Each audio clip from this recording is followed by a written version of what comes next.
Experience 6 heart-stopping stories of humans facing the raw power of bears in brutal life-or-death encounters across North America's wildest places. From a father's last stand to a polar bear siege, an officer attacked in front of her unit, and a photographer pinned in a riverbed, these intense tales reveal the terrifying moments when survival depends on courage, luck, and instinct. In this video, we'll explore these chilling encounters, highlighting the harsh realities of bear attacks on humans and the resilience of those who faced them. The morning sky hung low over the ridgeline on May 24, 2023, with gray clouds pressing down on the dense conifer forests of Ussuri-Krai. A joint patrol unit moved steadily along a narrow trail carved into the slope. 30 officers, hardened by years of duty along tense frontiers, marched in loose formation under the direction of seasoned leadership. Among them was Lieutenant Natalia Sidorova, a 34-year-old officer held in high regard for her unwavering composure during high-stress operations. Her sharp eyes continuously scanned the terrain as the group descended toward a wide stream concealed by towering pines and dense underbrush. The patrol had been deployed following reports of illegal baiting activity in the area, poaching operations that had stirred concern. While many believed the danger had already passed, Natalia's instincts told her otherwise. She remained alert, her attention fixed on the land ahead as the group neared the soft echo of flowing water that signaled their approach to the stream. As the first officers reached the stream bank and began lowering their gear, eager to refill canteens and catch a moment of rest, a sudden crashing of branches rang out from across the water. In an instant, horror unfolded. A massive grizzly emerged from the ferns and tangled roots opposite the patrol. Its fur was matted with dried blood, and its eyes were wild, filled with a rage and pain that suggested recent injury. With terrifying speed, the animal charged. Natalia, positioned slightly ahead of the others, was the first in its path. She raised her rifle, bracing herself against the embankment, but the bear closed the distance too quickly. Before she could fire, it reached her. A powerful swipe of its paw struck her shoulder and chest, hurling her backward into the shallow stream. Her helmet was torn loose, spinning away beneath the roiling current. The scene exploded into chaos. Officers scrambled, hands shaking as they raised their weapons, adrenaline colliding with disbelief. Some slipped on wet rocks while others fought to find a clear shot through the trees. The bear's roar shattered the quiet, echoing through the forest as it descended upon Natalia's prone form. Its teeth clamped around her arm, dragging her across the rocky streambed. The water frothed red as it attacked, claws tearing through layers of uniform and flesh. Several officers fired into the air, the gunshots deafening in the narrow forest corridor. Their hope was to frighten the animal away without endangering their fallen comrade, but the bear, enraged and likely already wounded from a previous encounter, was undeterred.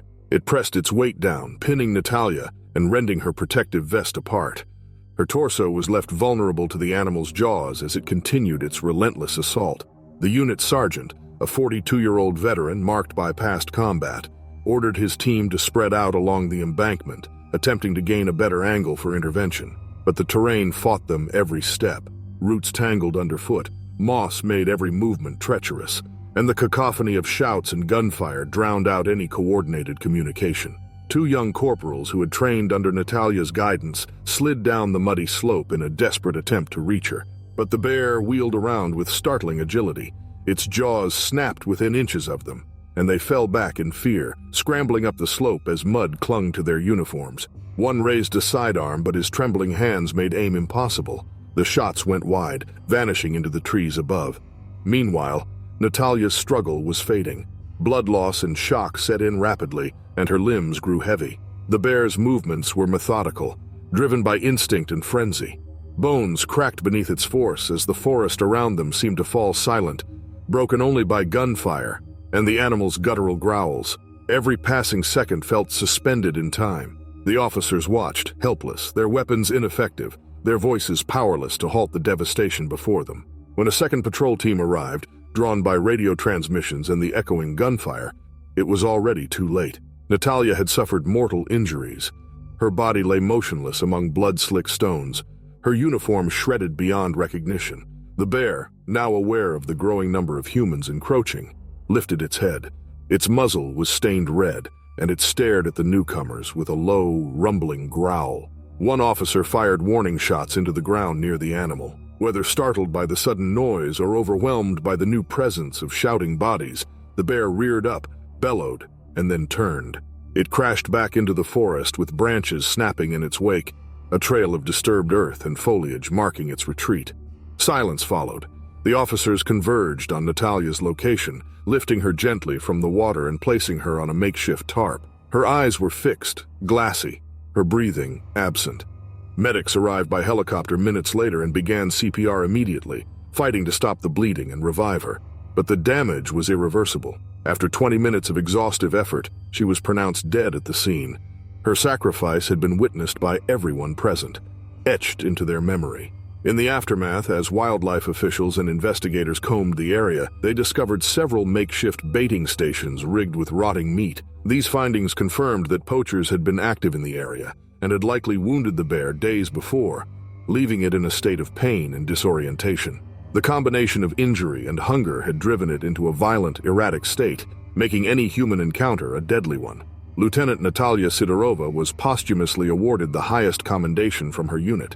Her name became a symbol of bravery and selflessness among her peers. Those 30 officers who had marched beside her returned to their posts along the border with the heavy weight of grief and a unified purpose. They pledged to eliminate the illegal activity that had triggered the tragedy and to honor her legacy through vigilance and duty.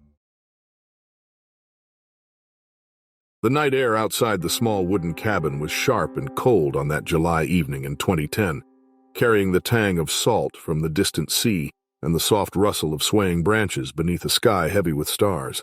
3 lifelong friends had settled in for another night deep in the wilderness of Kodiak Island. Jonas, 35, a rugged outdoorsman with a passion for fly fishing, had organized the trip as a break from the demands of city life. Derek, 37, a soft-spoken paramedic weary from endless night shifts, had come for peace and clean air. Felipe, 33, a cheerful mechanic who found humor in every situation, joined for the adventure and time with old friends.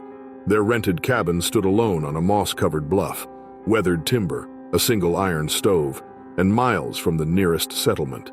Access came only by boat or float plane. The days passed in a haze of laughter, crackling fires, and long hours hauling salmon from the icy river. Each man felt the burdens of daily life slowly lift as they dined on fresh fish and watched eagles glide across the sky. But with each meal, the scent of cooked salmon grew stronger inside the cramped cabin, sinking into the porous wooden walls and clinging to the still air. The men, too tired to notice, stored leftovers in a metal locker. Its latch damaged the day before when Felipe had accidentally dropped it on a rock. By the 4th night, the 3 friends sat around the cabin's battered table, exchanging stories until sleep pulled them under one by one. Only the faint crackle of the fire remained, casting soft flickering shadows across the small space. Just past midnight, the quiet broke. A rhythmic, heavy thudding struck the front door, powerful enough to rattle the dishes in the sink. Jonas jolted awake, senses on edge, as a second blow landed, louder, more forceful. The flimsy plywood door flexed beneath the impact of something massive. Felipe scrambled upright, overturning a chair as he reached for a flare in the emergency kit. Derek, heart pounding, moved unsteadily toward the table, grabbing a flashlight. Its narrow beam swept shakily across the room, briefly illuminating the alarm on their faces.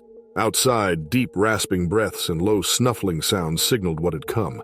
An enormous bear was just beyond the door, inhaling the lingering scent of fish that had seeped into every crevice of the cabin. The next strike rocked the entire structure. A heavy paw slammed against the frame, dust raining from the rafters as the hinges groaned under the strain. Jonas seized 2 cooking pots from the floor and began clanging them together, the harsh metallic clang reverberating through the walls, meant to startle the intruder. Felipe lit the flare and a burst of red light sputtered to life, flooding the room with acrid smoke and frantic jerking shadows.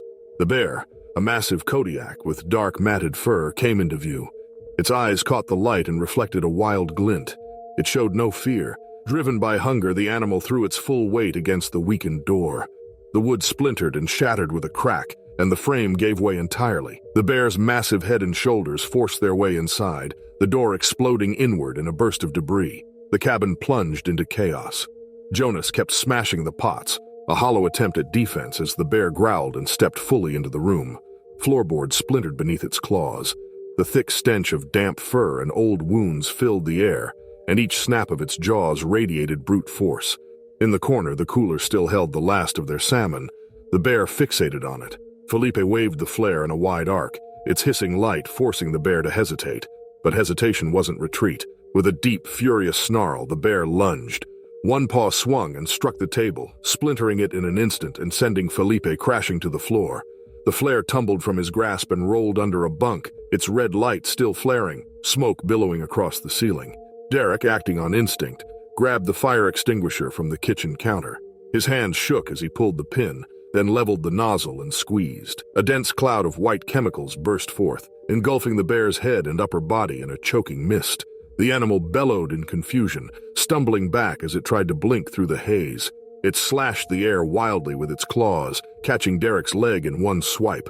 The blow tore through clothing and skin in a sickening motion, sending Derek to the ground in agony. Now disoriented, the bear thrashed through the cramped room, its huge body colliding with walls and broken furniture. At last, it found the fractured doorway and shoved its way out, crashing back into the night. The roar of its departure faded quickly into the dense trees. Silence returned. Smoke swirled in the air. Derek's ragged breathing was the only sound as Jonas and Felipe rushed to his side. They dragged him onto a cot, hands slick with blood, working quickly to pack the wound and wrap it with torn fabric. Jonas grabbed the satellite phone and dialed the emergency code with trembling fingers. Felipe poured water from the canteen over Derek's pale face, trying to keep him alert. Hours later, the rhythmic chop of rotor blades split the night sky.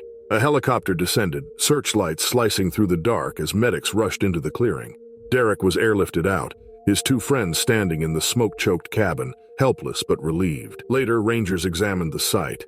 They found claw marks gouged deep into the doorframe and the cooler latch broken, evidence of what had drawn the bear in the first place. The incident prompted changes. Regulations were updated and reinforced food storage became mandatory at remote rentals across the region.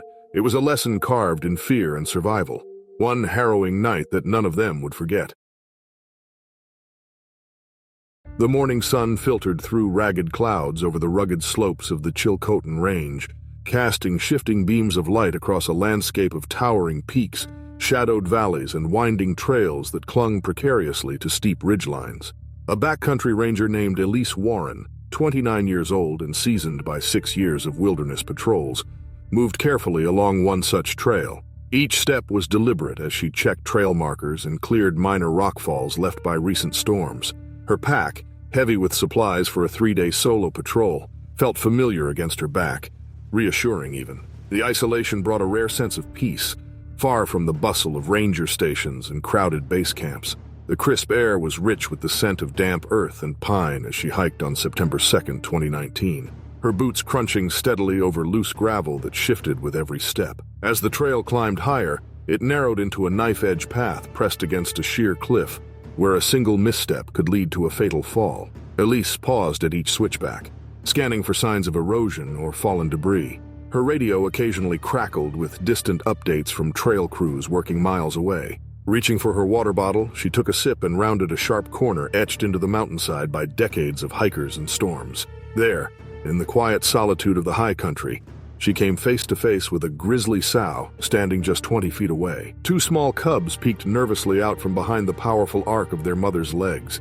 The bear's massive body blocked the narrow trail completely. Her fur caught the cold mountain light, golden brown and thick, her muscles shifting beneath her coat as she adjusted her stance. Nostrils flared, testing the air between them. Elise froze, heart thundering in her chest. Every survival lesson she had ever learned surged to the front of her mind in a flood of adrenaline. She avoided eye contact, keeping her gaze low, slowly sliding one hand toward the canister of bear spray secured to her belt. But the ledge left her no retreat. The cliff dropped steeply behind her. Escape in either direction was impossible. The cubs shifted and let out soft, high-pitched sounds. The sow tensed. Protective instincts flared beneath her watchful stare.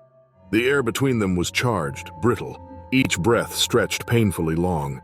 Neither human nor bear moved for several seconds, both locked in a moment of tension, balanced on the edge of instinct and survival. Then, with a sudden guttural snort, the sow lunged, muscles coiled and released in a blur as she charged, covering the short distance with terrifying speed. Elise had no time to react before the bear collided with her, claws scraping against her pack as the impact launched her backward off the trail's edge. The world spun, Sky, stone, air, and then pain. She tumbled 10 feet down the rocky slope, crashing through loose scree and brittle shrubs. Her backpack absorbed part of the fall, but she struck a boulder hard enough to wrench her shoulder from its socket. A crack and blinding pain erupted from her wrist as it twisted beneath her. She lay in the dirt, gasping, stunned by the agony that flooded through her body. Above her, the bear reared up on its hind legs at the edge of the trail. Its growl reverberated across the canyon walls. The sow's head swept side to side, assessing any lingering threat to her cubs. They cried out again, frightened and uncertain. After a moment that stretched unbearably long for the injured ranger below, the sow dropped back to all fours. She let out a heavy huff, then nudged her cubs down the trail, vanishing into the dense underbrush. The sound of breaking branches faded slowly, swallowed by the vast quiet of the mountains. Elise, disoriented and struggling to remain conscious, fumbled for the radio clipped to her chest harness. Her broken wrist sent jolts of pain up her arm with every movement. Managing to press the call button, she gasped out a brief, strained distress call. Her voice cracked under the weight of pain and urgency, but her coordinates and condition came through. Miles away, a trail maintenance crew had been clearing brush when the faint transmission crackled through their handheld radios. The urgency in her voice snapped them to attention. They threw on their packs and set off at a near run along the narrow ridgelines, leaping fallen logs and scrambling across loose shale. The weight of what might await them pressed heavily on their minds. Elise, meanwhile, drifted in and out of consciousness. Her shoulder throbbed with each shallow breath. The cold crept through her jacket and into her bones, wrapping around her like a second skin. She focused on staying awake, willing herself to hang on. After 20 long minutes, boots scuffed against stone above her. Voices called out. 3 workers emerged from the trail, their faces tight with concern.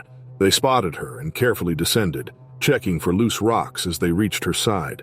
With practiced urgency, they assessed her injuries, secured her shoulder, and examined her for internal trauma. A bright thermal blanket was draped over her trembling body, while one of them radioed for a helicopter evac, relaying coordinates and injury details with calm precision. The chopper arrived minutes later, hovering against the rising thermals. 2 medics rappelled down, their harnesses swinging as rotor wash stirred the trees.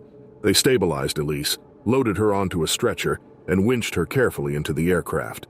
As the helicopter lifted off and vanished over the ridge, the crew stood silently beside the trail, their eyes on the place where the bear encounter had occurred. Later, wildlife officers confirmed that the confrontation was likely triggered by seasonal factors.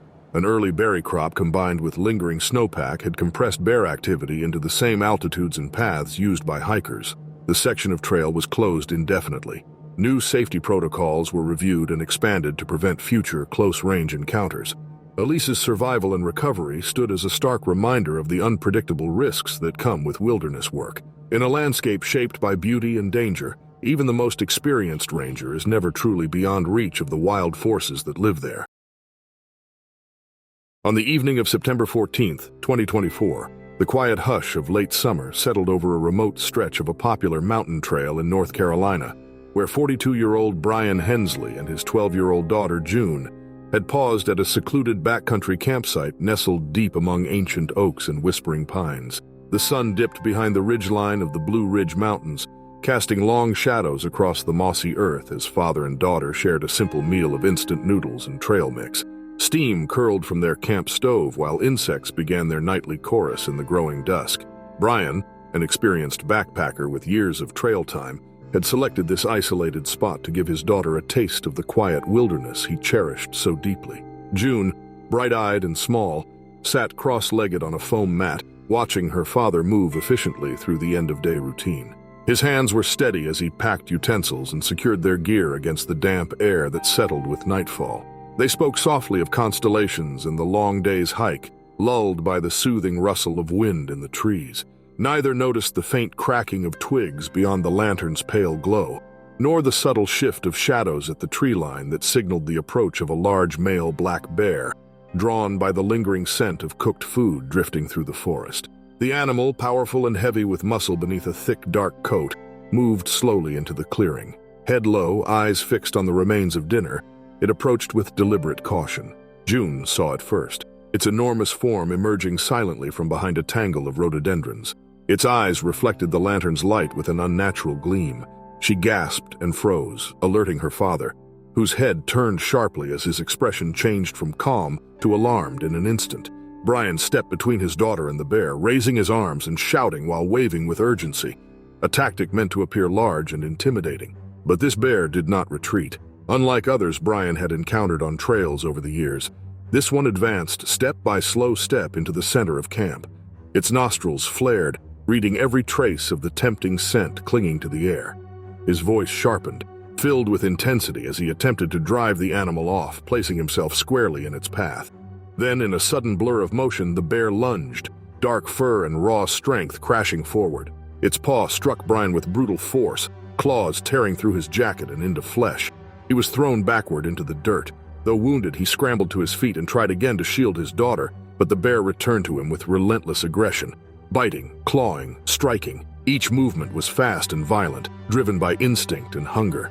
Blood marked the earth as Brian struggled to hold the animal at bay, the sounds of his ragged cries mixing with snarls and the sickening crunch of impact. For a heartbeat, June stood frozen. Then instinct propelled her into motion. Her father's desperate command still echoed in her ears as she turned and bolted barefoot into the trees, the trail vanishing under branches and darkness. Sharp twigs slashed her arms and face as she ran blindly, heart hammering, lungs burning. Behind her, the sounds of the attack faded into the distance until only her footfalls and sobbing breaths remained. She kept moving, driven by fear and the need to escape. When she could no longer run, she collapsed onto the narrow path, scraped, exhausted and trembling. Curled tightly against the chill, she waited for morning. Hours passed. After midnight, a group of hikers walking with headlamps found her lying across the trail. She was barefoot, scratched, and shivering uncontrollably. Her words came in fragments, her voice thin and uneven as she tried to describe what had happened. The hikers wrapped her in a sleeping bag and radioed for help, staying by her side until rescue personnel arrived. At dawn, search and rescue teams reached the isolated campsite. They moved cautiously through the silent clearing. Near the remains of the camp, they found Brian's lifeless body. His clothes were torn, the ground beneath him soaked in blood. Scattered gear and claw marks on surrounding trees told the rest of the story. The bear had vanished back into the forest, leaving only devastation in its wake. Wildlife officers called to the scene pieced together what had happened. Wrappers and discarded food from previous campers were found tucked under logs and rocks, evidence that the bear had become food-conditioned through repeated access to improperly stored human food. The animal had learned to associate campsites with easy meals, its natural fear of people eroded. Officers tracked the bear for several days. Eventually, they located it in a nearby hollow. Its behavior remained bold and aggressive. After careful assessment and with public safety in mind, officials made the difficult decision to euthanize the animal, hoping to prevent further harm in the popular backcountry area. In the aftermath, authorities issued stricter regulations for all campers along the trail, mandating bear-proof containers and increasing ranger patrols. Education campaigns focused on safe food storage and the long-term consequences of negligence. The message was clear. Protecting wildlife and people requires consistent responsibility. June survived. Her physical injuries were minor, scratches and bruises, but the emotional toll ran deep. In the weeks and months that followed, family and friends surrounded her with support as she began to process the trauma. What had been planned as a joyful adventure between father and daughter became a haunting memory marked by bravery and unimaginable loss. On the chilly morning of October 3rd, 2023, the first pale light of dawn spread slowly across the rugged peaks of a remote mountain range in Montana, casting long shadows over rocky riverbeds and dense stands of lodgepole pine lining the valley floor. Wildlife photographer Caleb Renner, a 38-year-old with over a decade of backcountry experience and a deep passion for capturing rare moments in the wild, crouched low beside a gravel bar along an icy, fast-flowing river. His camera sat balanced on a tripod as he scanned the misty banks for signs of elk. His breath clouded in the cold air, and the soft roar of the river masked any faint sounds of movement from the brush and scattered boulders nearby. He had been tracking a herd since before sunrise, hoping to capture them crossing the river in the morning light, a shot he had dreamed of adding to his portfolio for years. For more than an hour, Caleb waited patiently, shifting occasionally to ease the stiffness building in his legs. His eyes remained fixed on the opposite bank where fleeting glimpses of tan figures moved between the trees. He was so focused on the elk that he didn't notice the rustling behind a massive boulder just 10 yards upstream, until it broke the river's steady rhythm and snapped him out of his concentration. He turned his head slowly, confusion turning quickly to dread as he found himself staring into the eyes of a massive grizzly bear emerging silently from behind the rock. Its fur was damp with morning dew, its muscles rippling beneath a dense coat. The bear's head swayed from side to side, nostrils flaring as it picked up the scent of elk on the breeze. But then its eyes locked onto Caleb, crouched, unmoving, and just as surprised by the encounter. For a moment, time seemed suspended. Then the bear's ears pinned back, and it lunged forward with terrifying speed. Gravel scattered beneath its claws as it charged, and before Caleb could react, the animal was on him. He had just enough time to fall forward and cover his head with his arms before the bear slammed into him, knocking the breath from his lungs and driving him face first into the cold, wet stones. The weight of the bear pressed down with crushing force. One massive paw pinned him to the ground, its claws cutting through the layered fabric of his jacket and grazing the skin of his back with a searing sting. Caleb's heart pounded violently in his chest as he fought every instinct to move, to fight, to run. He knew that motion could trigger a fatal reaction, and so he lay completely still, hands covering his neck, face turned away, breath shallow and controlled. The bear's hot breath blew over the back of his neck in powerful huffs. The scent of damp fur and something sharp and coppery filled his nostrils as he struggled not to panic. Every sound, the thud of his heartbeat, the crunch of gravel beneath him, the faint growl rumbling through the animal's chest, seemed amplified in his ears. He focused on the icy sting of the stones beneath his ribs and the pressure on his spine, silently reciting every bear safety rule he had ever learned, hoping it would be enough. Time dragged as he lay pinned beneath the predator. His camera, crushed beneath him, cracked under the weight of the bear, pressing him into the gravel. The casing splintered audibly, the sound nearly lost beneath the low growls and labored breaths of the animal above. After nearly 2 minutes, the bear abruptly lifted its paw. For a final agonizing moment, it stood upright over him, looming, silent, considering, then gave a deep guttural exhale and turned away. It lumbered toward the river, its head swinging low as it resumed following the elk trail that had drawn it to the area. Caleb remained motionless, his body shaking from the effort of staying still, until the sounds of the bear's departure faded into the background hum of the river. Only then did he slowly roll onto his back, gasping, his body trembling with adrenaline and the overwhelming realization that he had survived. His jacket was shredded across the back. Shallow lacerations bled slowly through torn layers of fabric. He forced himself upright, every movement sending jolts of pain through his muscles. His legs barely held him as he staggered away from the riverbank, clutching the broken remnants of his camera like a lifeline. The cracked lens reflected the pale sky as he stumbled down the winding trail he had followed that morning, his mind reeling at how close he had come to a violent end. The pain increased with each step. His ribs throbbed, bruised or possibly cracked, and the cuts across his back burned in the cold air. Yet he kept moving, guided by a will to escape the scene and make it to safety. The brush seemed thicker on the return, the branches clawing at his jacket as he pushed through, retracing his steps toward the vehicle parked miles away. When he finally reached it, Caleb collapsed behind the wheel and allowed himself to break down in silence, the weight of what had just occurred hitting him all at once. At the hospital, doctors cleaned and stitched his wounds. Their quiet tones betrayed their astonishment that he had survived such a close encounter.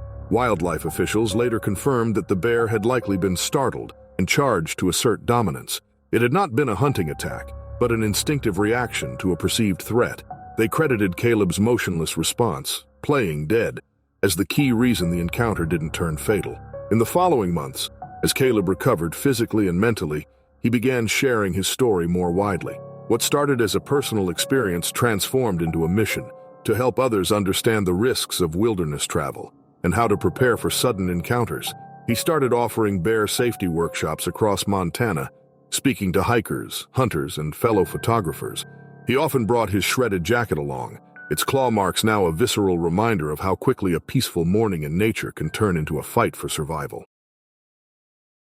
On the freezing night of October 27, 2024, an isolated weather station on Greenland's rugged east coast stood like a lone sentinel against the endless stretch of ice and snow, its metal walls battered by polar winds that howled without pause. Inside the cramped structure, meteorologist Dr. Lena Ortega, a 40-year-old climatologist known for her precision and resilience, and Marcel Dupont, a 35-year-old technician whose calm demeanor belied his quiet fear of the Arctic, had finally gone to bed after a long day spent monitoring shifting temperatures and wind patterns. The steady hum of the generator and the muffled roar of wind outside had lulled them to sleep, the familiar sounds offering a fragile sense of normalcy in an environment that often felt as alien as another world. At precisely 3 a.m., that fragile calm shattered. A violent crash of metal echoed through the station, followed by a deep, guttural growl that jolted them both awake, hearts pounding. Lena swung her feet to the cold floor, eyes wide as she registered the screech of claws raking across the siding. Metal on metal, a sound that set her teeth on edge. Marcel rushed to the small observation slit near the reinforced door, and what he saw froze him in place. A massive polar bear, its pale coat glowing under the dim halo of the station's security lights, was tearing through the external supply shed like a child ransacking a toy chest. Barrels and storage crates were tossed aside effortlessly as the bear searched for food with methodical fury. Each thud of its weight sent tremors through the structure, toppling instruments and rattling shelves. Lena scrambled for the emergency satellite beacon mounted by the door. Her hands shook so violently she nearly dropped it before finally flipping the switch, sending out a distress signal into the Arctic night. They had no weapons, only a few kitchen utensils and the thin aluminum pots they'd used for dinner. Against a 1,000-pound apex predator capable of smashing bones with a single swipe, it wasn't nearly enough. Moments later, the bear moved from the supply shed to the front of the station. Its paws slammed into the main door with bone-rattling force, each impact booming through the metal walls, leaving deep dents that creaked under the strain. Desperate, Lena and Marcel began banging the metal pots together, creating a frantic clamor that echoed through the station. But the bear remained undeterred, driven by hunger and undisturbed by noise. It rose onto its hind legs, towering above the door, then hurled its full weight against the wall. With a deafening crack, a side window exploded inward. Shards of glass rained into the lab like a glittering hailstorm. Marcel let out a strangled cry as a jagged piece slashed across his cheek, blood seeping instantly through his glove as he pressed it to his face. Lena grabbed his arm and pulled him away just as the bear's massive head pushed through the shattered frame, jaws snapping, its steaming breath pouring into the room. They stumbled down a narrow corridor, the bears huffing and scraping close behind. The weather station, designed for data, not defense, suddenly felt impossibly fragile. Every crashing footstep of the animal reminded them how thin the walls were between survival and catastrophe. They retreated to the equipment room at the heart of the station, one of the only spaces reinforced to protect sensitive electronics from storm damage, and slammed the heavy steel door shut behind them, locking it tight. Inside, the darkness was absolute. Only the blinking red light of the emergency beacon cut through it, casting faint flashes across the cold, narrow space. Marcel's breathing came in short, shuddering bursts as he pressed gauze from a med kit against his cheek. Outside, the bear continued its rampage, claws scraping walls, furniture breaking, the sound reverberating like distant thunder through the thin insulation. For 90 excruciating minutes, Lena and Marcel crouched in silence, listening to the chaos beyond the door and hoping the bear wouldn't find a way inside. Then, just as the first pale light of dawn began to creep across the sky, another sound joined the din, the rhythmic thump of rotor blades growing steadily louder. A helicopter swept low over the station, its powerful spotlight slicing through the darkness. The bear's head jerked up, ears swiveling toward the sound as the blinding light washed over its bulk. Disoriented and startled, it let out a final roar before turning and loping off across the ice, vanishing into the shadowed expanse of the tundra. Moments later, the helicopter touched down beside the battered station. Armed patrol members rushed through the entrance, sweeping the building and finding Lena and Marcel huddled together on the equipment room floor, dazed but alive. Paramedics treated Marcel's laceration, bandaging his cheek as Lena recounted the harrowing night. Officers moved through the debris-strewn building, examining claw marks in the door and the gutted supply shed outside. Nearby, they discovered torn food packaging, left behind, it seemed, during earlier resupply operations. The bags and containers, half frozen into the snow, had likely drawn the bear from miles away. In the aftermath, the research agency issued new safety protocols. All future supply drops would require strict inventory control and bear-proof containment, regardless of how remote the location. The lesson was clear. In the Arctic, even the smallest human oversight could trigger a deadly encounter. For Lena and Marcel, the memory of that night remained raw, a reminder of how quickly the stillness of the polar landscape could erupt into chaos, and how survival often came down to preparation, luck, and the sheer will to hold on until help arrived.